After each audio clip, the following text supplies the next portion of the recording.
I've always thought that they were a radical agency that has no policing. There's nothing, they have no boundaries. There's nothing that can contain them. As a parent, you're terrified for her, but you can't show it. You just have to be strong and tell them to be strong. But yeah, it was just very scary. It really doesn't feel like home here anymore to us, to all of us, really. And it's sad because we've made good friends here. Um, our kids are really close because we're probably the only ones for each other here. But this place no longer feels like home to us. Well, I'd like them to help get her out. That would be a nice start. But we look at what the consulate can do. They can help you find counsel. They can help you find people, lawyers that speak English. None of that has been offered.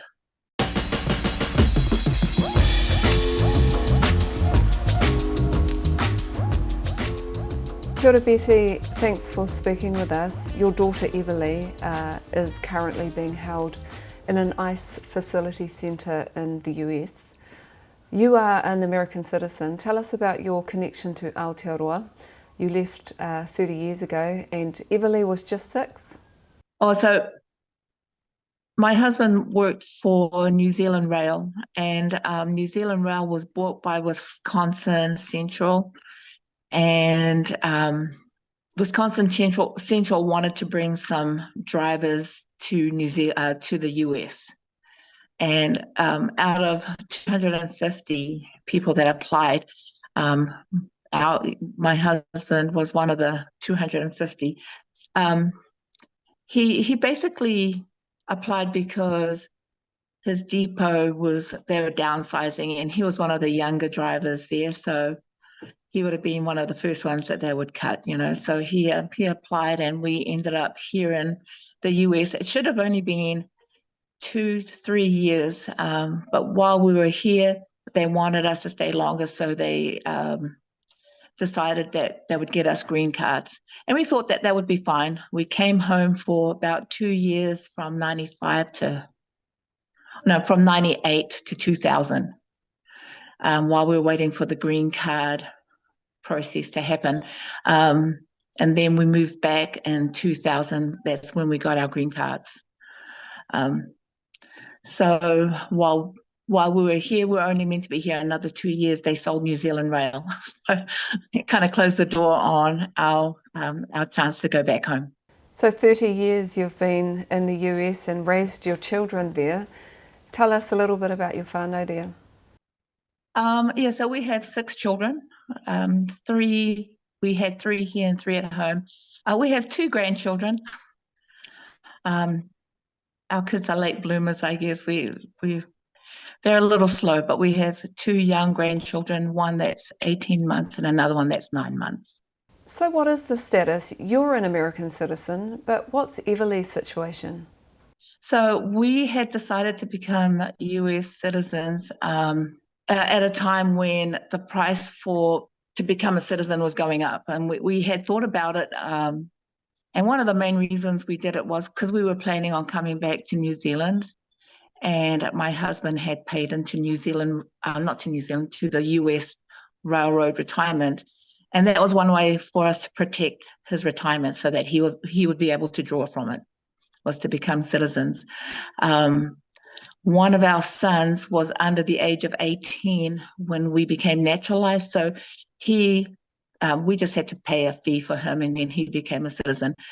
We offered Everlee and Reed the chance, but they chose to stay on the green card. They love New Zealand, and they cling to that pretty tightly. We've been here so long that they still have their New Zealand accents. All my kids, except the youngest, have New Zealand accents. The youngest one she's all American. We couldn't break her out of it. And your children whakapapa to Ngāpuhi, to the Wihongi whānau. Is that an important connection to them? Oh, it is. Very, very important, actually, to all our children.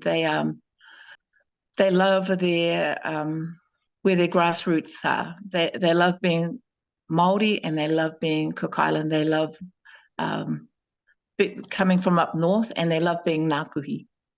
Tell us about the last time you travelled home. The last time we came home, we had decided to come back for a couple of reasons. The first one was we hadn't been back since COVID. The last time we visited, COVID had just hit, and I think we were stranded in New Zealand for an extra couple of weeks while we're trying to get flights back to the US. So that was like 6 years ago. And then the other reason was our youngest son had just come off his mission, and we thought this would be a good time for him to go back home and be with the family. We were lucky because we had, at the time, there was only one birthday. And we thought, oh, we could catch that. But when we got back home, there was another, we ended up having two birthdays that we could go to, my brother-in-law's 70th and then my other brother-in-law's 80th. So we came back. The greatest thing, and it just kind of made me just very happy. We got to the airport and we had arranged with my sister-in-law that we would text her when we get there, so she would just swing by, would put our bags in her van and we'd just go. And we came out through customs, and there was just a huge group of people, our family waiting for us. It was like it was a surprise because we weren't expecting it, but it was just the best surprise ever. It was just truly amazing to see all our family there waiting for us. One of those airport moments. Yes, it was.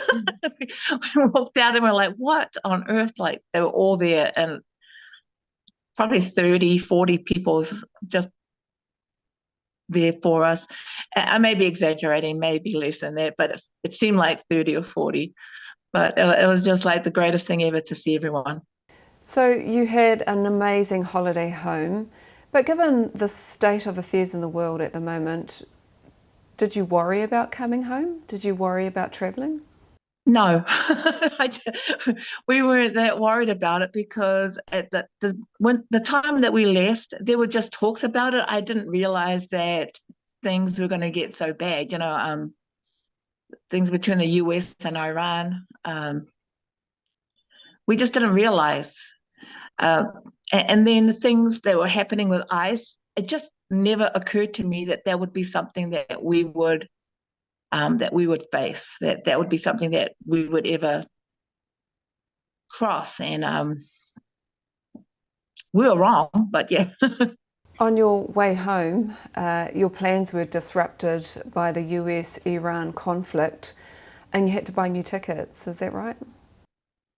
Yeah, correct. I won't say the airline, but the airline that we were going to fly home with had notified us through email that half our party was going to travel earlier and the other half was going to travel on the day that we had decided. We didn't know that because I don't check my email during our vacation time. And when we got to the airport, we found out that we were 4 days late for half the group and the other half could fly that day. So we just decided that we'll just keep everyone together and we will find another flight home. I thought I could argue it out with the airlines to get our money back. We weren't very successful with that, but that happens. We weren't sad about staying in New Zealand longer. We're just sad about having to pay extra tickets to go home. So when you finally arrived home to the US, you arrived from which country? So we left New Zealand, flew to Australia, and then from Australia to LA.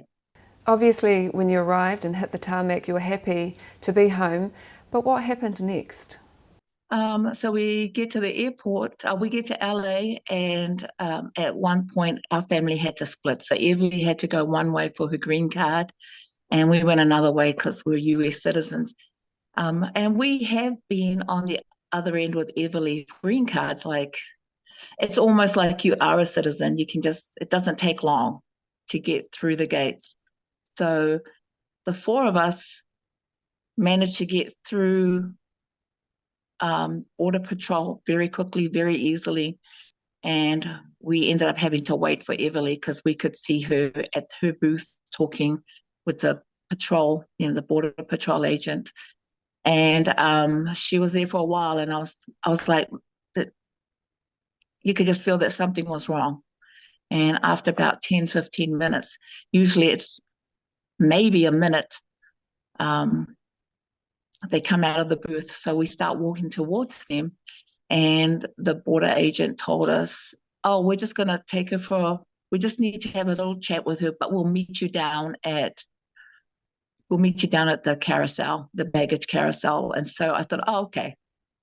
There must be something she has to clear up. And we went down to the baggage carousel, waited for our bags. We got our bags, and it was like half an hour, and we hadn't heard anything. I knew something was wrong, and so I tried texting her phone, calling. We got nothing. So after 2 hours, we get a phone call from her, and she says there's something wrong. They're saying that I'd been issued too many cards, and now they're looking through her records to see if there's anything pending or charged, or that she's been charged with. And she was going to take a little while longer. So we went, okay, we'll wait. And so we waited some more. And 3 hours later, she said an old charge that she had from 2014 had come up, and they're waiting for court records. And I said, it's Friday. It's pretty, I don't think you're going to get anything on Friday from anyone. And she says, oh, they say that we probably will. It'll probably won't be here till the end of the day. So I said, so what do they want us to do? And they said, well, you can go through customs. And I told her, and I said, we have your bags. What do they want us to do with your bags? And they told us, you can just take her bags. And so we went through customs, and it was just so strange because you just walk down a hallway. There's a hallway with something to declare and another one for nothing to declare. And people were just walking through the nothing to declare. There was nothing stopping them. They could just go straight through. And I went, that's kind of ironic that we can go straight through this. And our daughters stopped at Border Patrol. So we went out into the airport, and we sat down and waited for her. And then she finally called and said, you might as well find a hotel because I'm going to be here a little bit longer. So we waited just in case something happened. And after, I think we had waited maybe 7 hours, about 5 hours. We then started looking for a hotel. Our flight wasn't till the next day anyway.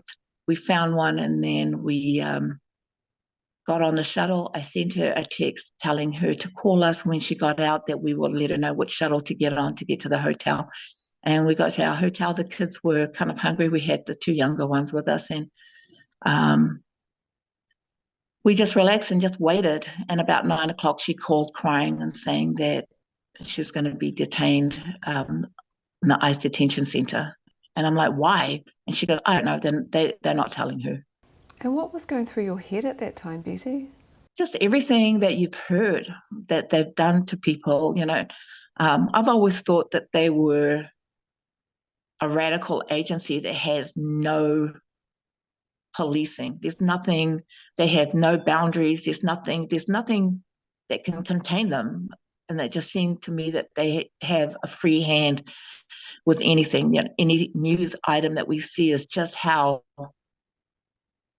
they can escalate from 0 to 100 in a very short time. And so I was just really scared. I thought, so we're telling her, I went, don't be a hero. I said, we will look around, we'll get help, but you can't do anything. I went, don't antagonize them. Don't be a hero, and just keep it together. But as a parent, you're terrified for her, but you can't show it. You just have to be strong and tell them to be strong. But yeah, it was just very scary. And just to be clear, that charge is an old possession of marijuana charge from when she was younger, and it's all been cleared up. And the irony is that actually in LA it isn't illegal to have marijuana. Yeah, yeah. So when was the next time you got to speak with her? Um, we did not hear from her until Monday or Tuesday. So she'd been in there a few days and we hadn't heard from her. Um, the only reason we knew where she was because they told her that she could make phone calls when she got there. No, so it must have been Monday we heard from her. So she asked them that she needed her phone because the phone numbers were in there. So they let her use her phone just to get phone numbers. And when she turned it on, she knew it would ping. All my kids have their locations turned on so they can keep an eye on each other. And so she turned her phone on, and instantly all the kids knew that that's where she was. They all texted, "Oh, she's in Hesperia at Adelanto," because we didn't even know which ICE processing centre she was going to go to. They didn't tell us, or they didn't tell her. Um, but yeah, we didn't talk to her until Saturday, Sunday, probably Monday. We didn't talk to her until then. And what were you telling the children during this weekend of waiting? You must have all been so terrified, but you had to keep the calm. Yeah, yeah. Um, the kids were instantly trying to find her. Everyone's like looking up where she is, what can be done, how to contact them. Um, by Probably by Sunday morning, we had the phone number for the detention center. We had, the kids had found all different ways to contact her. And actually, it must have been Sunday that we ended up talking. No, it was Monday that we ended up talking with her, but we were able to send messages to because you can call them and tell them that you need your inmate, even though it's not a prison. It's you need your inmate to message you, and we had left several messages with them. Um, the kids were great. I mean, there was a little bit of panic, but at the end of it, I've just been so like very proud of them that they all stepped forward and said, "Oh, this is what we can do."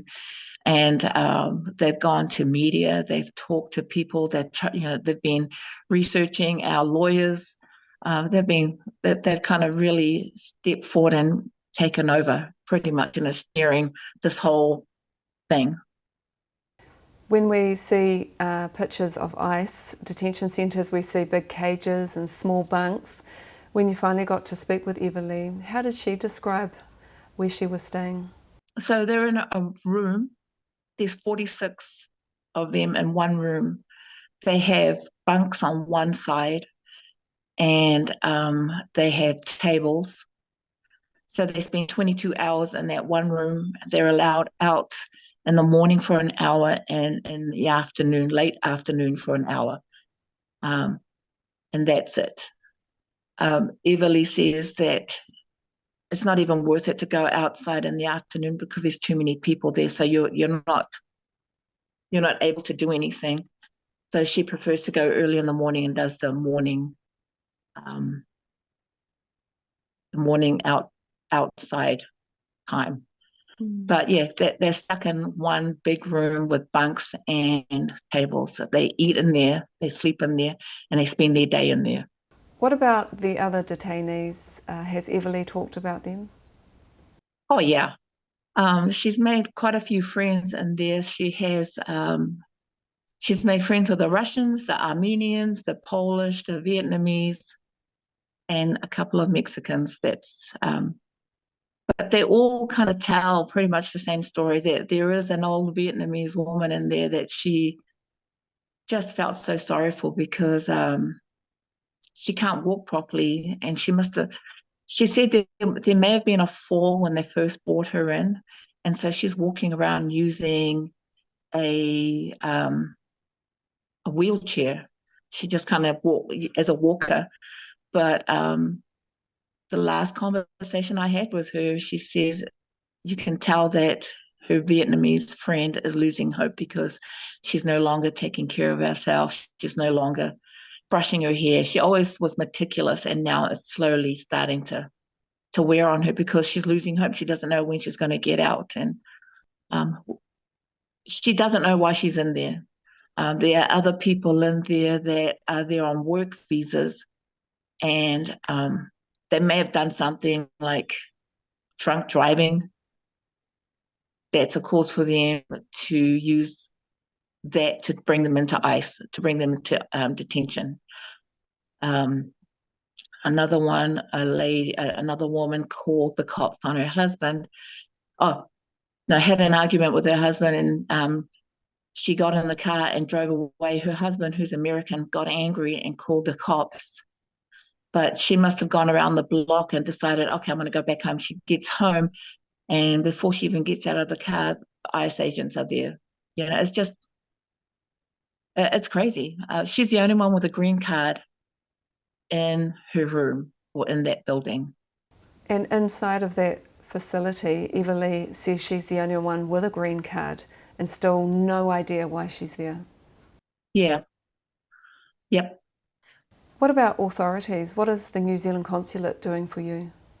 The consulate, the consulate is open between 9 and 3. So you have a 6 hours to get hold of them. It's difficult, and I don't want to badmouth them, but it is very difficult to get hold of them, to let them know what's been going on. We have managed to talk to a couple of the representatives, and we were pretty much told that they can help with getting passports for Everlee if she is deported. But since she already has a passport, she's going to be fine with that, and that they can check on her to make sure that she's not being abused and that she's being treated properly. I don't know how they're going to do that because they don't visit. And Everlee has tried to call them. I think she did manage to get hold of them once. I don't think she found them helpful. And it's maybe because they have a lot of work to do. I don't know. Betty, what would you like the New Zealand government to do for you and Everlee? Well, I'd like them to help get her out. That would be a nice start. But, we look at what the consulate can do. They can help you find counsel. They can help you find people, lawyers that speak English. None of that has been offered. We know that they're not going to be that. We know that they won't be speaking to the US government and trying to throw their weight around. We know that. But even the basic stuff, like offering to say, hey, we can come and visit and make sure that you're okay. That hasn't happened.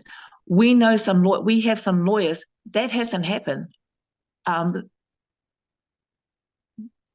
would like them to teach their people to be better helpers to those that need them. That would be great. Has anyone visited Everlee from our government, consulate or embassy?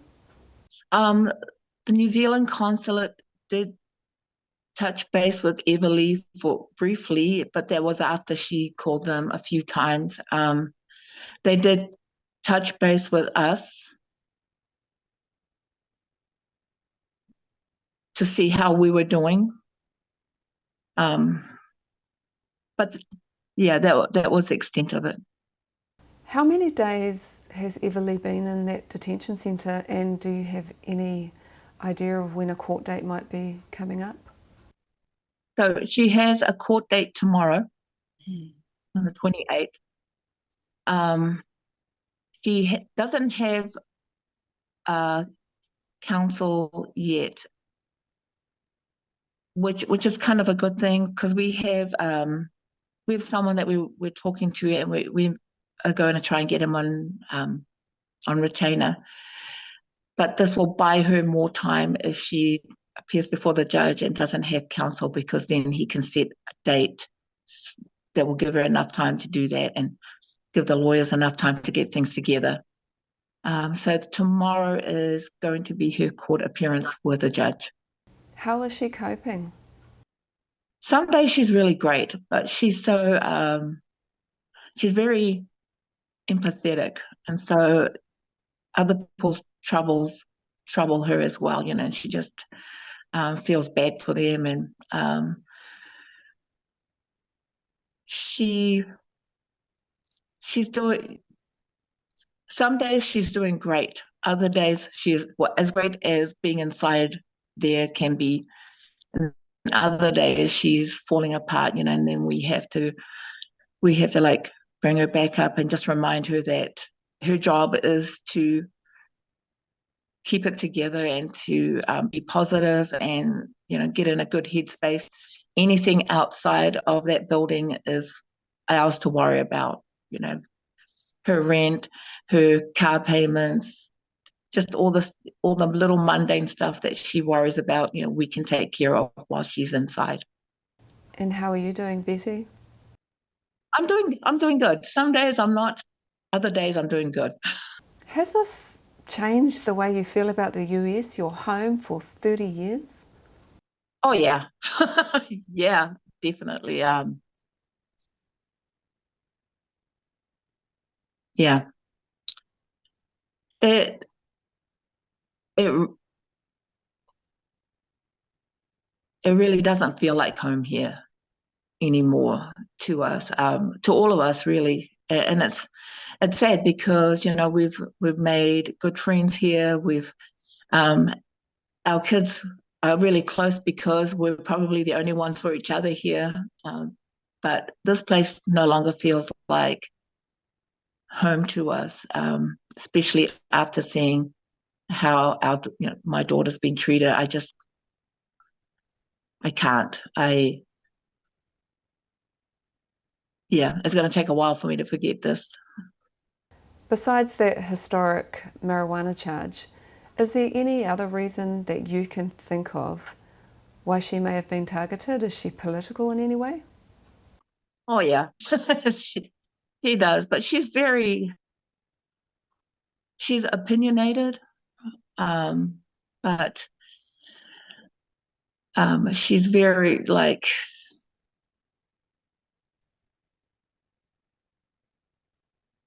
She has her own political views. She's very in this area. She's very liberal in her way of thinking, and most of the people here are Republican. I'm just trying to think. It would be more national. Like Republican would be national. Democratic would be Labour, and then you have the Liberal Party, and that's my daughter. Betty, for any other New Zealander who's heading to the United States, what's your advice for them? Read the fine print on your visas and make sure that you operate within the boundary that your visa has. And stay out of trouble. Yeah, that's all I can say is read the fine print and make sure you understand everything that's on your visa and everything that they require from you, because a lot of people are in ICE that didn't do that just assumed that visa would protect them, and it doesn't. And you have to also understand that, like we have, that your green card and your visa gives you no rights. None. You have no rights here in the US if you come in under a visa or green card. And we've discovered that the hard way. What's your message to the Minister for Foreign Affairs, Winston Peters, also whakapapas to the North, Tai Tokerau, Ngāpuhi? What's your message to him?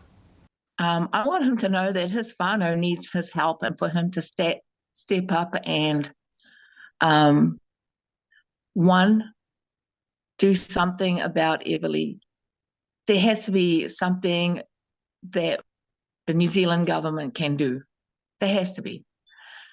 And two, train your people to help your people here, because the help we're getting is not the best from the New Zealand consulate.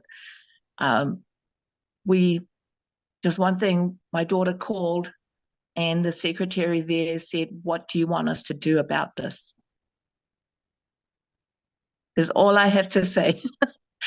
That should highlight the training that he needs, that his people need. Everlee Wihongi, thank you so much for your time. Ka nui te aroha ki a koutou me tō whānau.